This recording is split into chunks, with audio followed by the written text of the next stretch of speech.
Aggregate means what? Large. The word macro is derived from the Greek word macros. Okay? तर हा जो word आहे macro, हा Greek मधील मॅक्रोज या शब्दापासून याची उत्पत्ती झाली.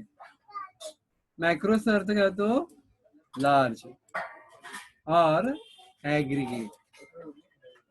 Therefore, we can say that macroeconomics deals with the study of aggregate economic units. Macroeconomics कसं स्टडी करतो आहे? Aggregate economic. ॲग्रिगेट त्याला मराठीमध्ये म्हणू समग्र, एकत्र.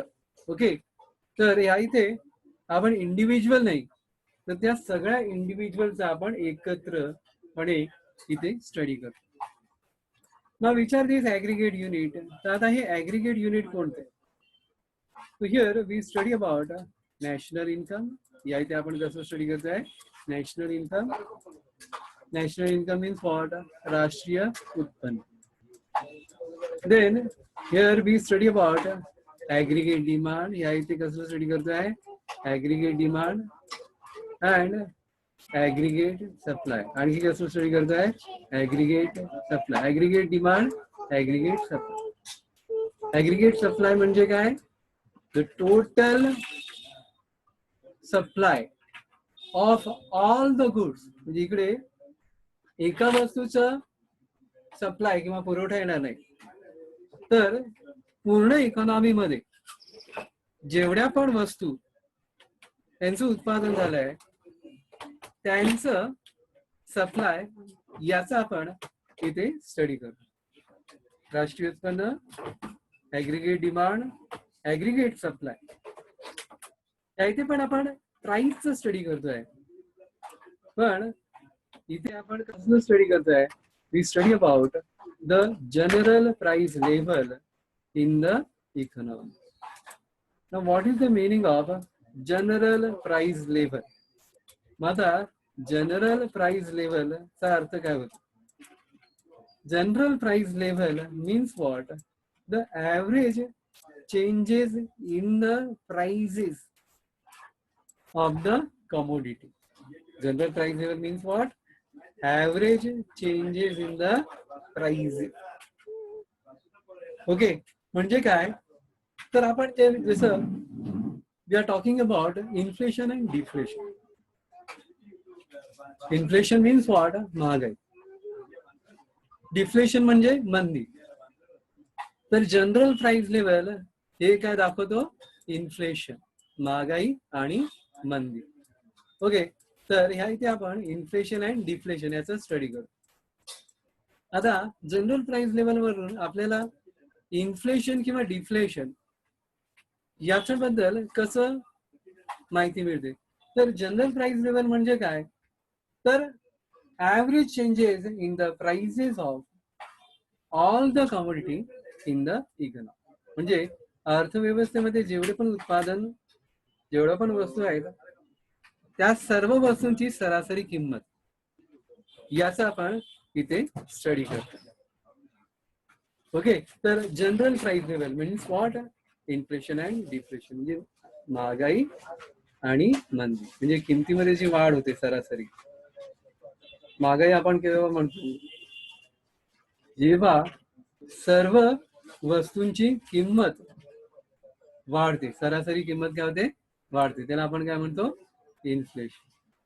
डिफ्लेशन म्हणजे मंदी, म्हणजे सरासरी किंमत जर कमी झाली तर त्याला आपण काय म्हणतो? डिफ्लेशन. ओके, इन्फ्लेशनचा अपोजिट काय ते? डिफ्लेशन. म्हणजे सरासरी किंमत जर कमी झाल्या त्याला आपण काय म्हणणार? Deflation. Okay, so here we study about the changes, average changes in the prices, that is the inflation and deflation. So inflation and deflation याचा इथे आपण स्टडी करतो. Here the concept of macro. Once again I repeat, macro. मॅक्रोची उत्पत्ती कशापासून झालेली आहे? Greek भाषेतील, Greek मधील मॅक्रोस. ओके, ग्रीक मधील मॅक्रोस या शब्दापासून मॅक्रो या शब्दाची उत्पत्ती झाली. मॅक्रोचा अर्थ काय होतो? Large, aggregate. तर ऍग्रिगेट युनिट कोणते आहेत? ऍग्रिगेट युनिट कोणते आहेत? National income, aggregate demand and aggregate supply and general price level in the economy. These are called as an aggregate economic unit. यांना आपण काय म्हणू? Aggregate unit. तर ह्या ऍग्रिगेट युनिटचा आपण इथे स्टडी करतो. Okay, we study about price level, that is the inflation, trade cycle, business fluctuation. Clear the concept of macro? Macro म्हणजे large. Macro means what? Large, aggregate. Here we study about aggregate economic units. या इथे आपण कसं study करतोय? Aggregate economic units. So in macro we study about the aggregate economic units. Now we will see the definition of macroeconomics. तर आता आपण मॅक्रोची definition इथे बघणार आहोत. Now we'll see the first definition given by L. Hassan, J.L. Hassan.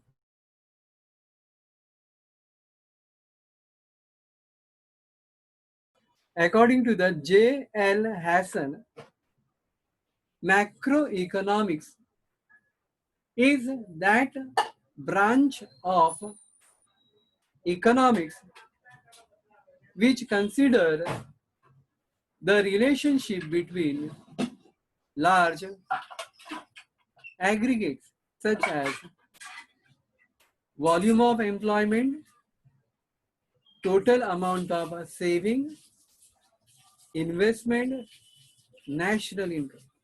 Macroeconomics कसं study करताय? Aggregate. तर aggregate कोणते? व्हॉल्यूम ऑफ एम्प्लॉयमेंट म्हणजे रोजगार पातळी, टोटल अमाऊंट ऑफ सेव्हिंग म्हणजे संपूर्ण देशाची सेव्हिंग, इन्व्हेस्टमेंट पुऱ्या कंट्रीमध्ये किती इन्व्हेस्टमेंट झाली याचं स्टडी करतोय, and national income. And here we study about national income. National income म्हणजे काय? राष्ट्रीय उत्पन्न म्हणजे संपूर्ण देशाचं एकूण उत्पन्न. तर ह्या गोष्टींचा आपण इथे स्टडी करतो. The another definition is given by the professor Karl Shapiro. Now, according to the Carl Shapiro, macroeconomics deals with functioning of the economy as a whole. Shapiro काय सांगतोय? मॅक्रोइकॉनॉमिक्स कसं स्टडी करताय? It deals with the study about functioning of the economy as a whole. म्हणजे संपूर्ण economy, अर्थव्यवस्थेचं इथे आपण study करतोय. Understand the definition given by Karl Shapiro. Karl Shapiro काय म्हणतोय? Macro deals with the functioning of economy as a whole. Shapiro, according to the Shapiro, macroeconomics does not deals with individual but it deals with entire economy. म्हणजे या इथे आपण संपूर्ण अर्थव्यवस्थेचं इथे study करतो. In short, we can conclude that from the above definition, macroeconomics, तुम्ही तुमच्या ओन वर्ड मध्ये पण डेफिनेशन बोलू शकता. कशी? की macro economics deals with study of aggregate economic units. आणि हे ऍग्रिगेट युनिट्स कोणकोणते आहेत? Aggregate demand, aggregate supply, national income and general price level in the economy. तर ह्या ऍग्रिगेट समग्र आर्थिक घटकांचा आपण इथे स्टडी करतो. Now will see the scope of macro economics. स्कोपचा अर्थ काय होतो? Area of study. Area of study means what we study in a macro. Macro मध्ये आपण कसलं स्टडी करतोय? तर मॅक्रो मध्ये कसलं स्टडी करतो? We study about theory of income and employment.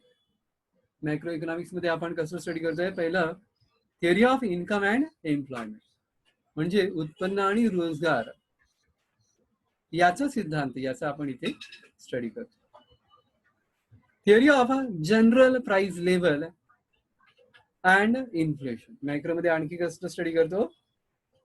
General price level and inflation.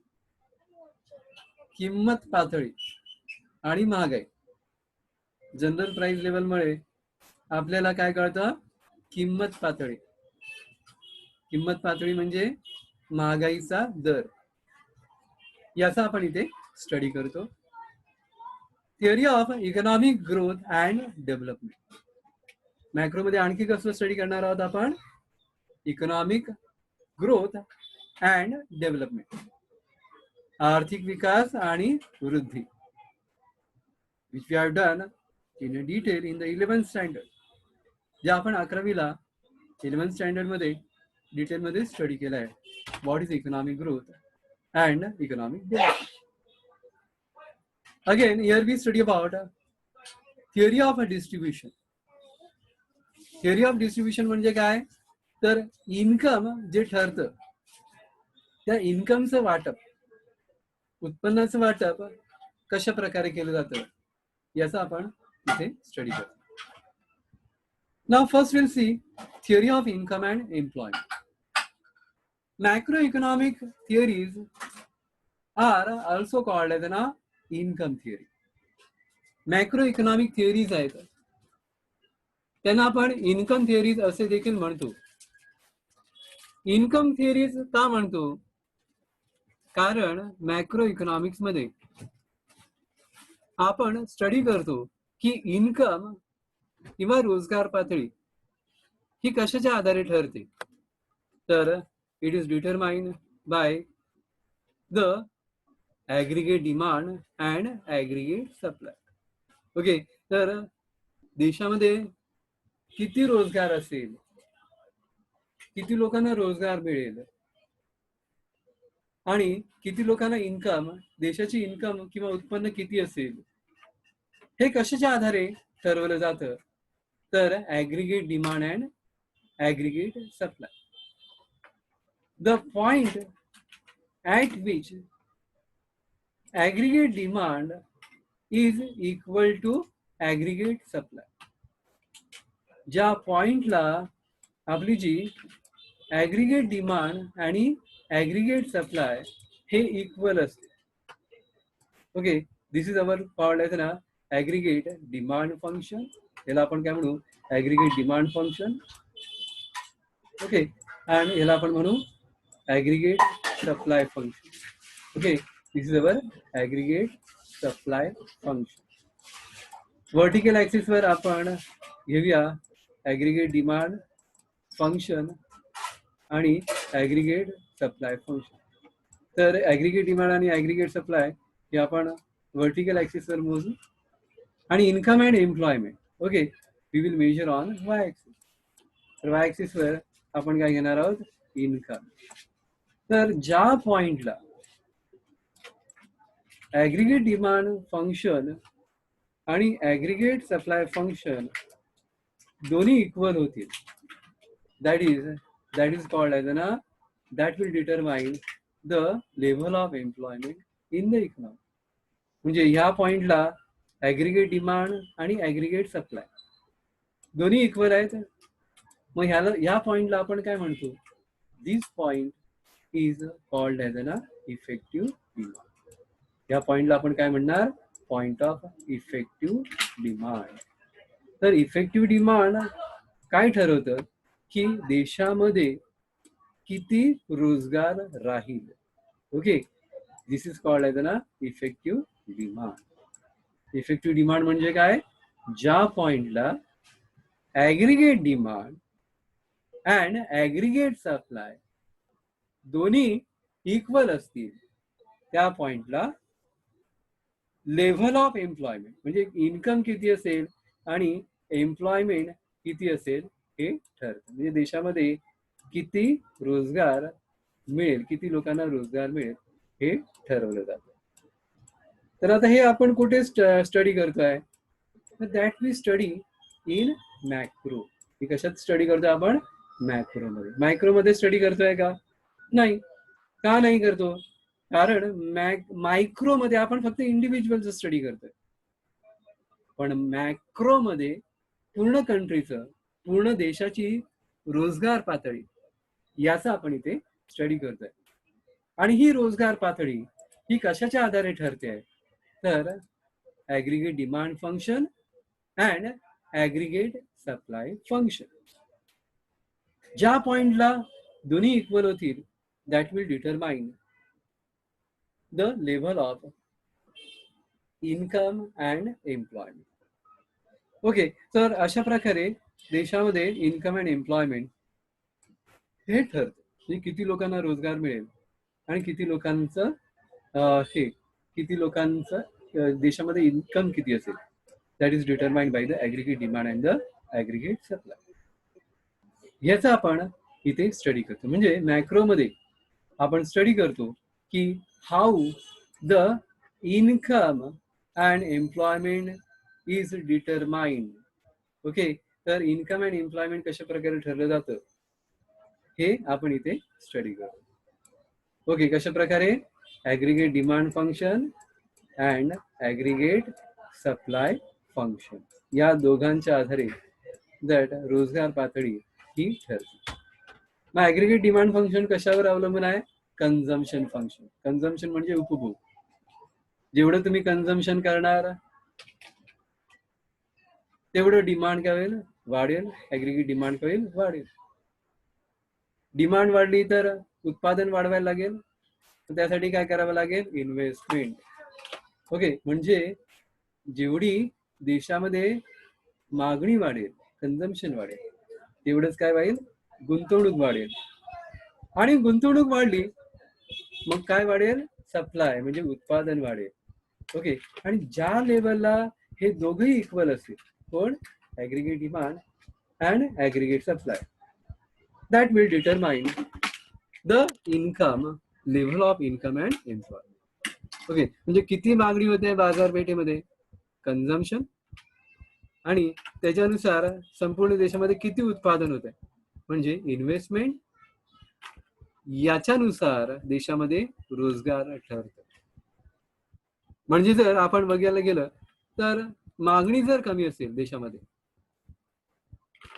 मागणी जर कमी असेल तर उत्पादन पण कमी होईल, बरोबर? मागणी जर कमी असेल तर प्रोड्युसर उत्पादन नाही करणार आणि म्हणजे काय करेल? तो इन्व्हेस्टमेंट कमी करेल. इन्व्हेस्टमेंट जर प्रोड्युसरने कमी केली तर काय होईल? तेवढे लोक बेरोजगार होतील, म्हणजे एम्प्लॉयमेंट लेवल काय होईल? कमी होईल. ओके, एम्प्लॉयमेंट लेवल काय होईल? कमी होईल. परंतु जर मार्केटमध्ये जर मागणी वाढली, कन्झम्पशन वाढला, तर प्रोड्युसरचा नफा पण वाढेल. मग आता तो काय करेल? इन्व्हेस्टमेंट पण काय करेल? वाढवेल. जर प्रोड्युसरनी इन्व्हेस्टमेंट वाढवलं, ओके, जर प्रोड्युसरनी गुंतवणूक वाढवली म्हणजे त्यांनी बिझनेस वाढवला, नवीन बिझनेस सुरू केला, तर तेवढ्या जास्त लोकांना रोजगार मिळेल, म्हणजे काय होईल? एम्प्लॉयमेंट काय होईल? इन्क्रीज होईल. ओके, म्हणजे अशा प्रकारे हे जे ऍग्रीगेट डिमांड म्हणजे कन्झम्पशन फंक्शन आणि इन्व्हेस्टमेंट फंक्शन याच्या आधारे लेव्हल ऑफ एम्प्लॉयमेंट हे ठरवलं जातं. Clear? Understand up to this? Now next. आता आपण आणखी ह्या इथे कसलं स्टडी करतोय? तर here we study about the general price level and inflation. तर जनरल प्राइस लेवल म्हणजे काय? Just now I explain you. General price level म्हणजे काय, किंमत पातळी. ज्याप्रमाणे आपण इथे रोजगार पातळीचा अभ्यास करतो, रोजगार कशा प्रकारे ठरवले जातात याचा आपण इथे स्टडी करतो, त्याचप्रमाणे किमती कशा ठरवल्या जातात याचा आपण या इथे स्टडी करतो. आता रोजगार म्हणजे किंमत पातळी काय असते, दॅट इज कॉल्ड ॲज ना general price level. General price level याच्यावरून आपल्याला काय कळतं, आता म्हणजे जनरल प्राइस लेवल म्हणजे एका वस्तूची प्राइस नाही येणार, मार्केटमध्ये जेवढ्या पण वस्तू आहेत त्या सर्व वस्तूंची सरासरी किंमत, त्याला म्हणतो जनरल प्राइस लेवल. आपण जेव्हा म्हणतो की महागाई वाढली, इन्फ्लेशन वाढलं, आपण महागाई केव्हा म्हणतो की केवळ तांदळाची किंमत, राईसची किंमत वाढली म्हणजे महागाई वाढली असं होतं का, नाही. तर इन्फ्लेशन कशाला म्हणतो, जेव्हा मार्केटमध्ये जेवढ्या पण वस्तू आहेत, मग ते जीवनावश्यक वस्तू असो, फूड अन्नधान्य असो, कपडे असो, किंवा इतर आपल्या दैनंदिन वापराच्या इतर गोष्टी असो, या सर्व वस्तूंच्या किमती वाढल्या तर त्याला आपण काय म्हणतो, इन्फ्लेशन. ओके, त्याला आपण काय म्हणणार, इन्फ्लेशन. म्हणजे सर्व वस्तूंची जर सरासरी किंमत वाढली तर त्याला आपण इन्फ्लेशन म्हणू. परंतु जर वस्तूंच्या किमती कमी झाल्या मार्केटमध्ये, आता पुन्हा या इथे आपण एका वस्तूची किंमत नाही घेणार, मार्केटमध्ये जेवढ्या पण वस्तू आहेत त्या सर्व वस्तूंची सरासरी किंमत जर कमी होऊ लागली, किमती कमी झाल्या, तर त्याला आपण काय म्हणू, डिफ्लेशन. ओके, तर हे इन्फ्लेशन अँड डिफ्लेशन, महागाई आणि मंदी, हे आपल्याला कशावरनं कळतं, तर जनरल प्राइस लेवल म्हणजे एका वस्तूच्या प्राइस मध्ये बदल झाल्यामुळे ते कळत नाही, तर मार्केटमध्ये जेवढ्या पण वस्तू आहेत त्यांची सरासरी किंमत जर वाढली सर्व वस्तूंची, त्याला आपण काय म्हणू, इन्फ्लेशन. आणि सर्व वस्तूंची सरासरी किंमत जर कमी झाली तर त्याला आपण काय म्हणू, डिफ्लेशन. क्लिअर. तर जनरल प्राइस लेवल म्हणजे काय, तर इन्फ्लेशन आणि डिफ्लेशन याचा आपण इथे स्टडी करू. क्लिअर. तर जनरल प्राइस लेवल म्हणजे एका वस्तूची किंमत नाही, मार्केटमध्ये जेवढ्या पण वस्तू आहेत त्यांच्या त्यांची सरासरी किंमत यांच्यामध्ये जे बदल होतात त्याला आपण काय म्हणू, जनरल प्राइस लेवल. आता बदल कसे होतात, किमती वाढल्या, इन्फ्लेशन म्हणू, मार्केटमध्ये सर्व वस्तूंची किमती कमी झाल्या, डिफ्लेशन म्हणू. ओके, तर दिस इज कॉल्ड एज ना inflation and deflation. Clear up to this. So in this way we study about the theory of general price level in the economy. तर अशा प्रकारे मॅक्रो इकॉनॉमिक्स मध्ये आपण कसलं study करतो आहे, तर जनरल प्राइस लेवल म्हणजे सरासरी वस्तूंच्या किमतीमध्ये होणारे बदल याचा आपण या इथे स्टडी करतो. Clear up to this. Now I am going to unmute you. तर मी अनम्यूट करतो सगळ्यांना. तुम्हाला काही डाऊट्स असतील आज आतापर्यंत जेवढे शिकलो, आपण काय शिकलो, डेफिनेशन ऑफ मॅक्रो इकॉनॉमिक्स, आणि we started with the scope of macro economics. तर दोन्ही कोणाला काही कळालं नसेल तर प्रश्न विचारू शकतो. Okay, you can ask your doubt. Yes, unmute.